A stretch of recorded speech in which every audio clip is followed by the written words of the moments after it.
Hola, buenas noches. Mi nombre es Vanessa Escobar. Yo soy médica de urgencias del servicio de urgencias de la Clínica San Marcel. Hoy el tema que vamos a revisar es dolor abdominal agudo. Es sobre todo guiado en la guía de práctica que desarrollamos para la clínica Confa Salud. Digamos que es un abordaje grande de dolor abdominal agudo.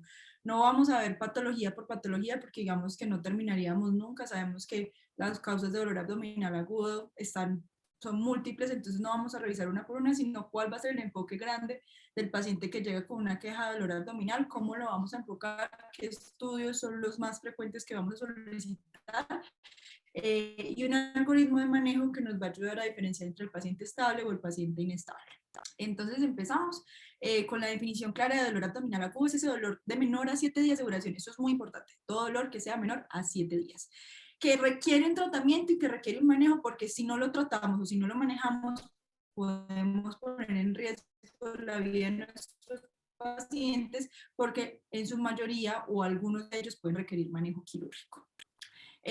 Digamos que nosotros los dividimos como abdomen agudo quirúrgico y abdomen agudo médico. Como tal, en las guías de práctica clínica a nivel mundial, indicación de localización, por irradiación del dolor, pero nosotros para temas prácticos lo dividimos entre abdomen agudo quirúrgico y abdomen agudo médico, que creo que son dos términos que son muy usuales para nosotros, ¿cierto? Entonces, abdomen agudo quirúrgico, todo dolor abdominal que requiera manejo quirúrgico sin importar la especialidad por la que requiera el manejo, sea de vascular, cirugía, o un abdomen agudo médico, que es dolor abdominal, que no requiere manejo quirúrgico. Acá es muy importante especificar que el hecho de que no requiera manejo quirúrgico no quiere decir que no requiera manejo por alguna especialidad. Listo. Dentro de la epidemiología mundial, tenemos que es el 5 al 10% de los motivos de consulta en cada servicio de urgencias y que ese 5 al 10%, del 10 al 25, requiere manejo quirúrgico. Es un porcentaje importante, ¿no? Para nuestra institución, Confa Salud, en el 2020, el 18% de los motivos de consultas en el servicio de urgencias fueron por dolor abdominal agudo. Y de estos, el 88% se catalogó como un dolor abdominal no especificado y otro 12% de origen quirúrgico. ¿Qué pasa acá? Que muchas veces cuando ponemos el diagnóstico, el CIE-10 en nuestras historias clínicas, ponemos OR104, que es dolor abdominal o de dolor abdominal superior o síntomas no especificados, ¿cierto? Entonces, ¿qué pasa? Pues nuestra epidemiología, nuestra estadística no es la más fidedigna porque no tenemos a veces un buen control de los diagnósticos y a veces se nos pasa. O ponemos el posquirúrgico de apendicitis o de la colecistectomía, cuidados posquirúrgicos. Entonces, cada vez que nosotros no ponemos el diagnóstico adecuado en el paciente, pues eso va a influir directamente en nuestras estadísticas, ¿cierto? Es ahí el llamado a que cuando tengamos un paciente con dolor abdominal, intentemos siempre poner como diagnóstico la sospecha etiológica que tengamos. Así no esté confirmado aún, pues que sea como una sospecha etiológica. Y al ladito, pues nuestras historias, sobre todo en clínicas, San Marcel, pues en urgencias y hospitalización, nos da el chance de poner si es una impresión diagnóstica, si es un diagnóstico confirmado, si es un diagnóstico repetido, ¿cierto? Entonces, he ahí la importancia de esto. Bueno. ¿Cómo vamos a ver el paciente con dolor abdominal? Entonces, el paciente nos llega y vamos a ver tres cosas importantes en ese paciente. Entonces, lo primero, vamos a clasificar su dolor, vamos a mirar qué factores pronósticos o qué factores de riesgo tiene el paciente que nos va a decir, ojo, póngale cuidado a ese paciente. Y qué características y síntomas asociados tenemos que tener en cuenta en ese dolor abdominal. Entonces, primero, ¿cómo vamos a clasificar el dolor? El dolor lo vamos a clasificar por localización. Creo que pues si ya es conocido, un dolor epigástrico es por localización anatómica, hipogástrico, el hipocondrio derecho, el hipocondrio izquierdo, por condición clínica. ¿Qué quiere decir la condición clínica? Es la posible etiología que nosotros estamos pensando. Entonces, en esta solamente hay tres posibilidades. O es de origen inflamatorio, o es de origen infeccioso,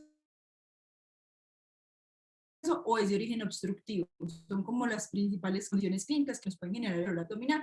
Y entre una de esas tres, la idea es que en nuestra historia clínica lo clasifiquemos, ¿cierto? Y el grado de emergencia. Entonces, acá va a ser el paciente que, por criterio médico, decimos, este paciente llegó inestable, o es el paciente que está crítico, entonces el grado de emergencia de este paciente sería un triaje 1 o 2, o es un paciente que tiene un dolor abdominal sí de 7 días de evolución, pero que no tiene alteración en sus signos vitales, que está estable hemodinámicamente, que clínicamente, o la percepción que nos da a nosotros clínicamente no es una mala percepción, es un paciente que tendrá tiempo o que tendremos el tiempo de hacer un abordaje mucho mayor. Bueno. Factores pronósticos, entonces, muy importantes. La edad del paciente. A mayor edad, pues sabemos que tiene mayores comorbilidades y mayores factores de riesgo van a tener. Los signos vitales alterados. Que un paciente con dolor abdominal agudo menor a 7 días ingrese con signos vitales alterados, de por sí ya es un factor de riesgo. Entonces, el paciente que llega taquicárdico, febril, hipotenso, es un paciente que inmediatamente será catalogado como triaje 1 y 2, es un paciente al que estará ahí pendiente de él. ¿Por qué? Porque entre las principales causas de estos pacientes son las de origen cardiovascular. Entonces son las patologías o las etiologías que pueden poner en riesgo prontamente a nuestro paciente. Y por último, el uso de esteroides o cirugía reciente. El uso de esteroides, ¿por qué? Pues como bien sabemos, los pacientes que tienen patologías autoinmunes o tienen uso de esteroides, su sistema inmune no se va a comportar de la misma forma, no nos van a mostrar una clínica florida o los síntomas usuales que estamos esperando para cada patología. Entonces a un paciente hay que ponerle mayor cuidado. Y aquel paciente que tiene cirugías recientes, pues porque puede tener cualquier tipo de complicación postquirúrgica y es un paciente que ya estuvo intervenido, eso aumenta su riesgo. Bueno, entre las características y síntomas asociados a cada paciente, entonces lo que ya sabemos, ¿cómo vamos a interrogar el dolor del paciente? Muy importante. A pesar de que no lo sabemos, de que siempre lo repetimos y que cuando uno le preguntan, usted cuando tiene un dolor abdominal, ¿qué es lo que tiene que mirar? Y usted repite esta lista. ¿Dónde le duele? ¿Hace cuánto le está doliendo? ¿Qué tan intenso es el dolor? ¿Qué le mejora o qué le empeora el dolor? ¿Y hacia dónde se le va el dolor? Y todos no lo sabemos, lo que pasa es que nuestras historias clínicas no las registramos. En urgencias a veces es difícil por el tiempo, ¿cierto? Pero lo ideal es que nuestras historias queden, no pensando en la medicina, en la defensa, o sea, no piensen en que cuando están trabajando voy a hacer mi historia clínica para defenderme de una demanda, no, piénsenlo en hacer bien las cosas. Yo lo escribo todo porque el deber ser o el bien hacer las cosas es escribirlo todo, ¿cierto? Creo que están haciendo preguntas. Allá. Espérenme, devuelvo. Listo. Entonces ya describimos las características que tiene que tener el dolor. Ahora los síntomas asociados. Entonces tenemos los síntomas gastrointestinales. Esta parte de acá, como les digo, es una parte que todos no sabemos, pero la vitalidad de esto es describirlas en nuestras historias clínicas. Entonces, síntomas asociados, si tiene unos síntomas gastrointestinales, si tiene síntomas urinarios, cambios en coloración de la orina, síntomas irritativos urinarios, los antecedentes ginecológicos, muy importantes, porque en su mayoría es lo que se nos pasa. Entonces, la paciente que llega a urgencias o que llega a consulta, que lleva varios días, que lleva los menos de 7 días con el dolor, y que no le encontramos causa alguna. Si el paciente dice, venga, pero ¿qué más tendrá? Y se nos olvida preguntarle, venga, ¿usted cómo tiene el flujo vaginal? ¿Tiene prurito vaginal?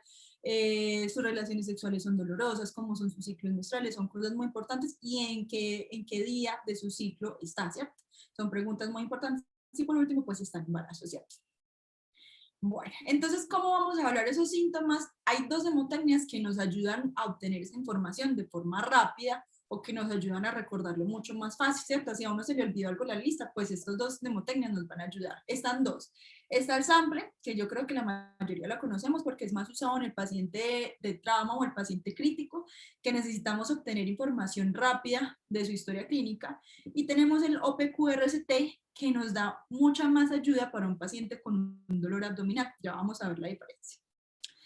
Entonces, con el sample tenemos la S de signos y síntomas, la A de alergias, la M de medicamentos, la P de patologías previas, L de lunch o de última comida y la E de eventos que condujeron a la enfermedad o la lesión. Como ven, esta mnemotecnia sí nos ayuda, pero es más como a recoger información de la historia clínica del paciente. Un paciente que necesita información rápida, pues yo le aplico el sample, ¿cierto? Aplico cada una de las preguntitas del sample y tengo una historia clínica, digamos que chiquita, pero rápida para yo poder definir al paciente y poderlo atender de forma rápida, ¿cierto?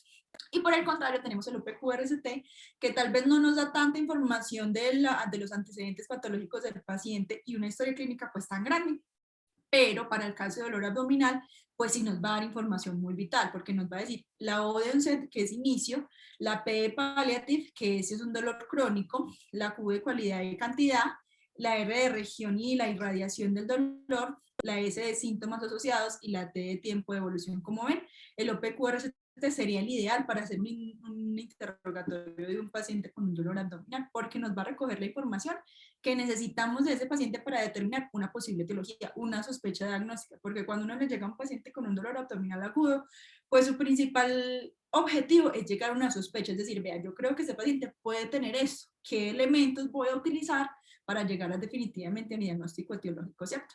Entonces esta parte por la historia clínica.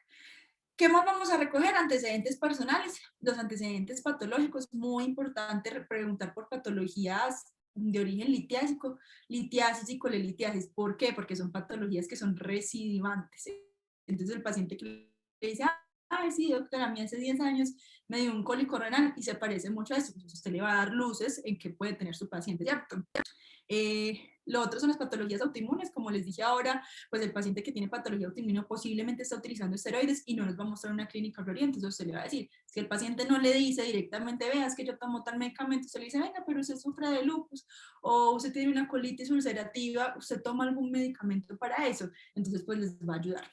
Y el cuarto, pues si tiene úlceras gástricas y el paciente consulta por una clínica típica de una perforación de una úlcera gástrica, pues usted va a decir, el paciente tiene el antecedente, tiene un factor de riesgo para eso. Entonces digamos que estas cuatro no es porque sean las únicas que haya que preguntar, obviamente hay que preguntar todos los antecedentes, pero son las cuatro que pues a usted le pueden dar luces en el cuadro clínico de su paciente y llegar a otro diagnóstico etiológico, ¿cierto? Farmacológicos, como ya les dije, el uso de esteroides, les reitero, y el uso de analgésicos. ¿Por qué el uso de analgésicos? Pues porque si es el paciente que sufre de fibromialgia o que sufre de artrosis o de dolores crónicos, pues es el paciente que ya va a llegar con un manejo analgésico, con un umbral del dolor diferente. Y usted va a decir, puede que al señor sí le esté doliendo, pero viene con una carga de analgésicos previos, entonces posiblemente no nos va a mostrar un dolor intenso con un cólico renal o con una apendicitis o con una enfermedad diverticular, ¿cierto?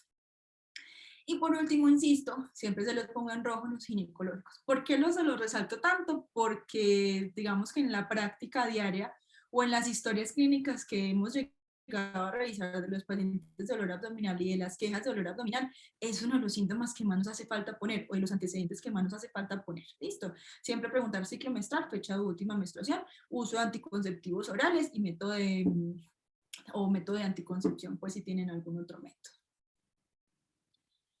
¿Qué otros antecedentes? Los antecedentes quirúrgicos importantes, intervenciones recientes, como les dije, es un factor de riesgo, un factor pronóstico que nos puede dar una alarma, nos puede decir es un paciente que intervenido recientemente y que puede tener una complicación postquirúrgica, ¿cierto? Todo paciente intervenido previamente tiene un alto riesgo de formación de adherencias, por lo tanto, generar estrangulamiento mecánico, generar obstrucción intestinal e incluso las edentraciones, que son muy frecuentes en el paciente adulto por la laxitud de sus tejidos musculares y de sus fascias. Bueno, esta parte vital, la impresión clínica, tanto como para los jefes de triaje como para el personal de enfermería, auxiliares y médicos, es muy importante la impresión clínica. Si a usted clínicamente le parece que ese paciente no está bien, a pesar de que todos sus signos vitales estén bien, es un paciente que está diaporético, es un paciente que está dejando de orinar, pues póngale cuidado. Las guías, o por lo menos la guía que nosotros adaptamos para cuadro de dolor abdominal agudo, dicen que es muy importante su impresión clínica. Dicen que dele gran importancia a eso y si a usted le parece que el paciente no está bien, pues póngale cuidado o notifíquele al médico que lo está viendo. Venga, el paciente no está bien. ¿Listo? Bueno. Examen físico. Signos vitales completos. Les reitero que un paciente con dolor abdominal agudo ingrese con signos vitales alterados es un factor de riesgo, nos dice que el paciente no está bien, ¿cierto? Sea taquicardia porque a veces no le damos el valor a todo, ¿cierto? No le damos el valor a que el paciente esté taquicárdico, decimos, no, pues es que está taquicárdico porque le está doliendo, ¿cierto? Darle vital importancia a la temperatura, si es un paciente que llega febril ya tiene signos de respuesta inflamatoria sistémica, el paciente que llega hipotenso, pues yo creo que es al que siempre le corremos, pero los otros se nos van olvidando, ¿cierto? Hacer una escala análoga del dolor, importante, y recordar siempre acá el uso de analgésicos previos o el uso de esteroides. Un paciente que tiene estos dos, pues posiblemente no nos va a dar una escala análoga del dolor muy fiable porque es un paciente que tiene un umbral del dolor diferente. 3, valoración de tórax, espalda y pelvis. No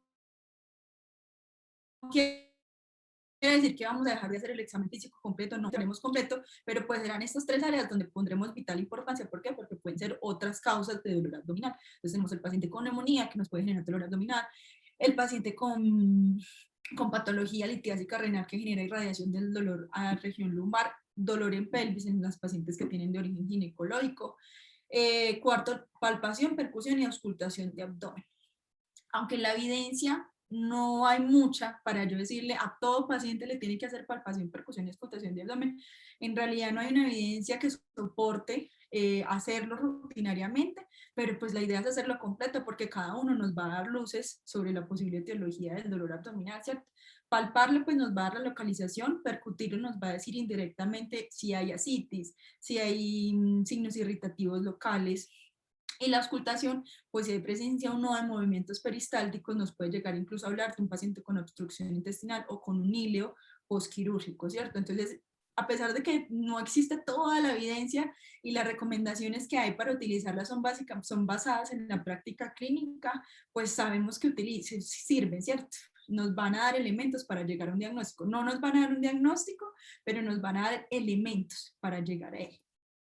El quinto, el tacto vaginal, no se los puse ahí en rojo, pero debería estar en rojo. ¿Por qué? Porque no lo hacemos rutinariamente. Entonces, a pesar de que no está recomendado hacérselo a todo paciente que llega con dolor abdominal, pues si usted hizo el interrogatorio previo completo, le preguntó bien por los síntomas, por los antecedentes ginecológicos, le preguntó por síntomas relacionados, si tenía algún síntoma ginecológico, cambios en flujo, un prurito o algo asociado, pues usted va a decir, a esta paciente hay que hacerle tacto vaginal.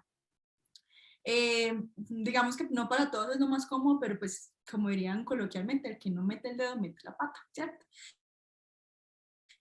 Igual con el tacto rectal, digamos que con este no somos tan escuetos en hacerlo, pues porque sabemos que es mandatorio que si el paciente llega con melenas o llega con hematemesis, pues hay que hacerle su tacto rectal, o si nos refiere que tiene masas en área rectal, siempre se lo hacemos. Raro, hacemos más el tacto rectal de lo que hacemos el tacto vaginal o la especuloscopia en la paciente con sospecha ginecológica.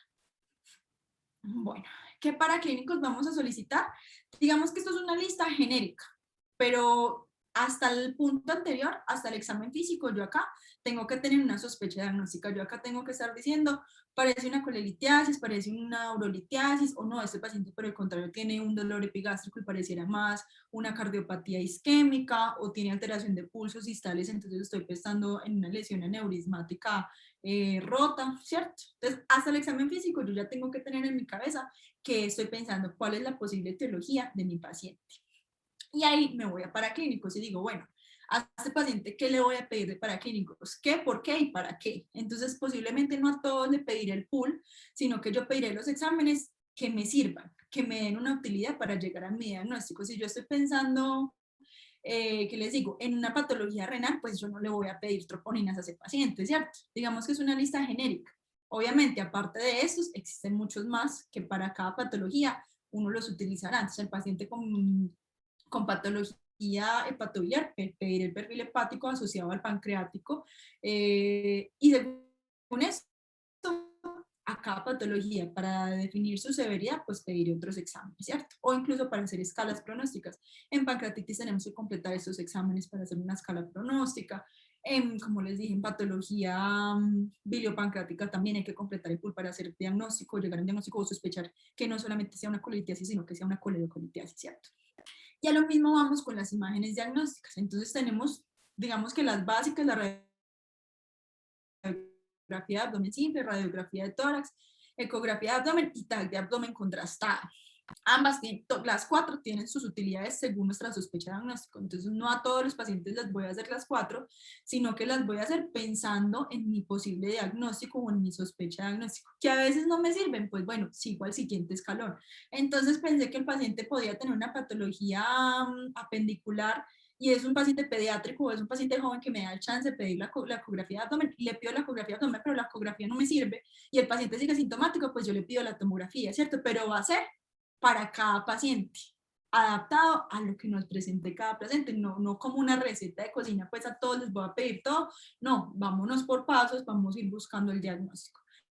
En esta parte de los laboratorios y de las imágenes diagnósticas, ¿qué me parece a mí de vital importancia cuando usted está atendiendo a un paciente con un dolor abdominal agudo? Que le explique a su paciente qué le va a hacer y por qué lo va a hacer, o qué es lo que está en su cabeza, qué es lo que usted está pensando. Porque muchas veces el paciente, lo hablo desde el servicio de urgencias, que es donde trabajo, nos llega a nuestro servicio y nos dice, tengo un dolor abdominal, y después cuando usted lo revalora en la noche, lo revalora más tarde, dígame qué le dijeron, qué es lo que usted tiene. No, doctora, me dijeron que me iban a tomar unos exámenes, pero pues yo no sé más, ni sé qué me ha salido nada. Yo, uno se le pregunta, venga, pero le dijeron que están pensando, que están sospechando. Ah, no, yo no sé, solamente sé que estoy por el dolor abdominal.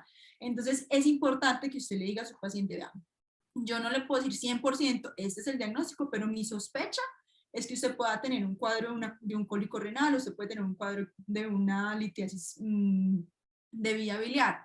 Y con eso, pues su paciente está más tranquilo y sabe por qué le van a hacer los exámenes y para qué se lo van a hacer. Entonces, así el paciente que se le van a demorar, ¿qué les digo yo? 3 horas mientras llega a vejiga para tomarle la ecografía renal y de vías urinarias, pues ya va a saber por qué está esperando todo ese tiempo para que le tomen su ecografía. Es importante que cuando usted llegue a este punto de decidir qué exámenes le va a hacer o qué exámenes le solicitó a su paciente, le explique por qué y para qué se los pidió. Y acá vamos a este punto, que es la tomografía de abdomen. Entonces acá se los dejé con la flechita, muy importante, porque esto hay que tenerlo siempre en cuenta. Que su tomografía esté normal no excluye el 100% que no tenga alguna alteración, ¿cierto? Entonces, sí, es muy útil para diagnóstico de perforaciones gastrointestinales, de apendicitis, de enfermedad diverticular, de cálculos en las vías biliares, de pancreatitis. Digamos que los cálculos no tanto, pero pues nos es útil. En una tomografía simple se podrían ver perfectamente. Pero el hecho de que la tomografía esté normal no descarta por ¿cierto? Entonces, si el paciente, si su tomografía está normal, pero el paciente clínicamente tiene signos de respuesta inflamatoria, está irritado, pues es un paciente que el cirujano general deberá tomar una decisión si se lleva o no se lleva a cirugía, ¿cierto? Bueno, y este es nuestro diagrama de manejo. Entonces, ¿cuál es nuestro diagrama de manejo? Tomamos dos decisiones. El paciente llega a nuestro servicio de urgencias o llega al servicio de consulta externa, porque también existe el caso de que estos pacientes lleguen a consulta externa. Le tomamos los signos vitales y hacemos lo que hacemos con todo paciente, ABCD. Si su paciente está estable, check. Ahorita les voy a contar qué vamos a hacer. Si por el contrario su paciente está inestable, entonces nos vamos a este paso 1. Listo. Entonces, paciente con hallazgos anormales en su toma de signos vitales y en su ABCD, es un paciente que pues lo vamos a estabilizar fisiológicamente, vamos a hacer exámenes urgentes, es un paciente que posiblemente o vamos a trasladar de inmediato al servicio de urgencias, o si está en nuestro servicio, pues se va a trasladar a sala de cuidados especiales o a sala de reanimación. Entonces, como todo paciente crítico, aseguramos su ABCD, accesos venosos, toma de paraclínicos, acceso en estabilización de vía aérea o si es necesario pues hacer una intubación urotraqueal, pero pues eso ya dependerá de que le encontremos al paciente en nuestro ABCD. ¿Qué indicaciones hay en estos pacientes según este algoritmo, este diagrama? Es toma de ecografía de abdomen, pero pues sabemos que para nuestra institución la disponibilidad no es 24/7, entonces la ecografía de abdomen no será una prioridad. ¿Qué sí será una prioridad en ese paciente? La posibilidad de tomar una tomografía computarizada de abdomen y un reporte temprano de esa tomografía, ¿cierto? Eso nos va a ayudar a llegar a un diagnóstico etiológico.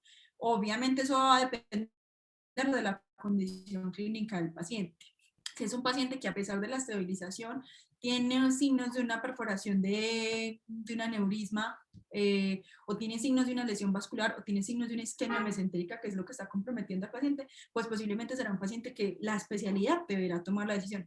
En este caso no se los digo nosotros porque para términos de médico general nosotros llegamos hasta dónde, hasta estabilizar nuestro paciente, hasta una sospecha diagnóstica. Quien tomará la decisión de cuál será la conducta final del paciente, pues será el especialista, ¿cierto? Entonces, ¿qué patologías urgentes tenemos que pensar en estos pacientes? Urgentes y emergentes. Entonces, las más urgentes serán las de origen cardiovascular. El paciente que tiene un infarto, que tiene una ruptura de aneurisma de aorta abdominal, que tiene una disección aórtica, será el paciente que está en riesgo, que su vida está en riesgo inminente, es un paciente que hay que tomar decisiones inmediatas. Y el paciente con patologías emergentes que de pronto nos den un chance más 20 horas. de realizar estudios, que nos dé un chance más de estabilizarlo y nos da un chance de que llegue el especialista pues de forma inmediata a valorarlo y que el especialista pida la tomografía o nos diga hagámosle un estudio más después de estabilizarlo. Serán esos pacientes que tienen un embarazo ectópico, pues que igual va a ir a cirugía, ¿cierto? Un paciente con isquemia intestinal, una colangitis aguda severa o una peritonitis con choque séptico. Son pacientes que estabilizamos y se llevan a intervención quirúrgica después de estabilizarse. Pero el paciente con una patología urgente, pues posiblemente no alcanzaremos ni a estabilizarlo completamente, sino que será un paciente que será llevado a intervención de forma inmediata. Y este es el paso 2. En el step 2, entonces ya no tenemos el paciente que está con signos vitales alterados ni que su ABCD está alterado, sino que es un paciente que está estable, que nos da el chance de hacer todo lo que les dije anteriormente, de hacer una historia clínica completa, de hacer un examen físico. Entonces evaluamos la historia clínica completa, examen físico, con el OPQRST, y ahí definimos si el paciente ¿Qué es lo importante acá? Definir si necesita o no necesita cirugía. Entonces, hacemos historia clínica completa, hacemos examen físico, como les dije anteriormente, los apoyos diagnósticos, pensando en cada etiología. No vamos a hacer todo este pool de exámenes que aparecen acá, digamos que acá son sugerencias de exámenes, pero no quiere decir que a todos les vamos a hacer todo el pool de exámenes, ¿cierto?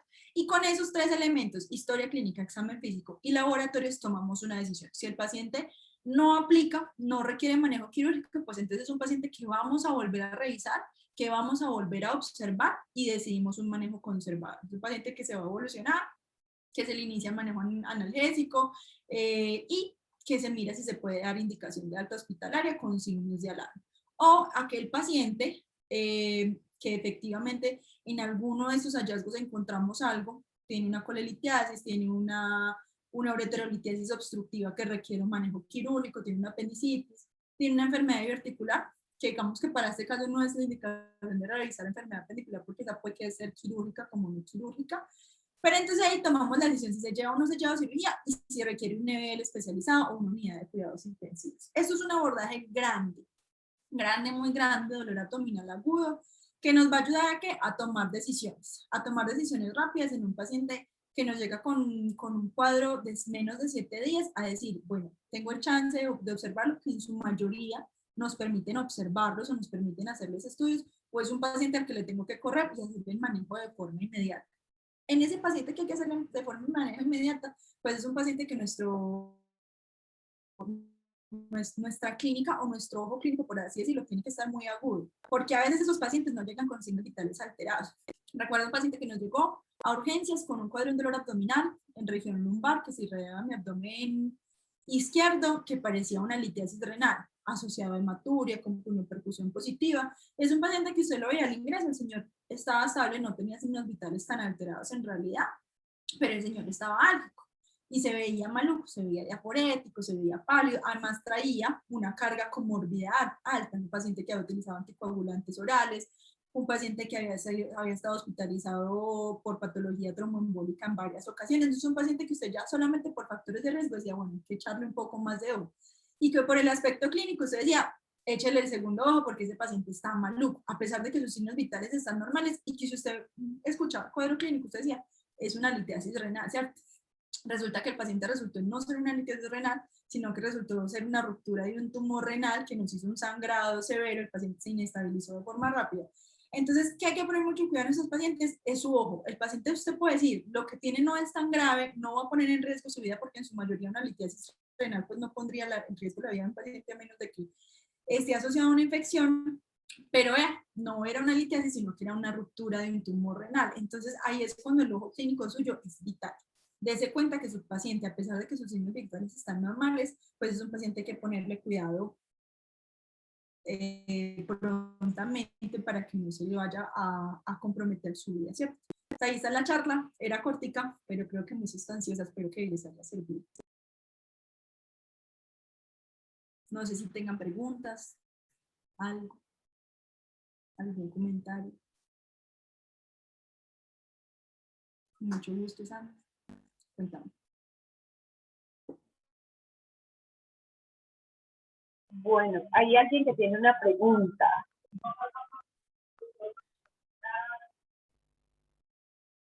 Pero no sé quién es. Analgesia, pregunta, Vane. ¿Opioide o no opioide?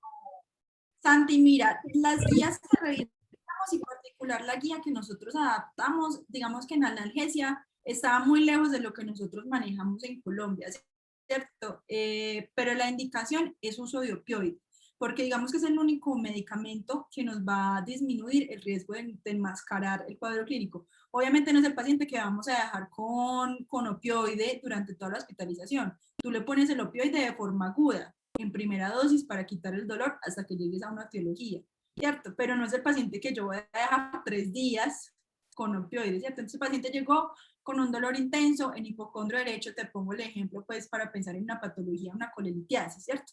Se hace diagnóstico de una colelitiasis, tú le pusiste el opioide, pero como primer dosis. De ahí para adelante el paciente ya no se le vuelve a poner opioides ni tampoco iosina, ¿cierto? Porque sabemos que va a empeorar el hígado de ese paciente postquirúrgico, y más en un paciente que posiblemente va a ser intervenido por laparoscopia. Sí se acepta y sí es válido, pero como forma aguda, como únicas dosis y dosis iniciales en ese paciente, pero no de forma prolongada durante toda la hospitalización. ¿Algo más?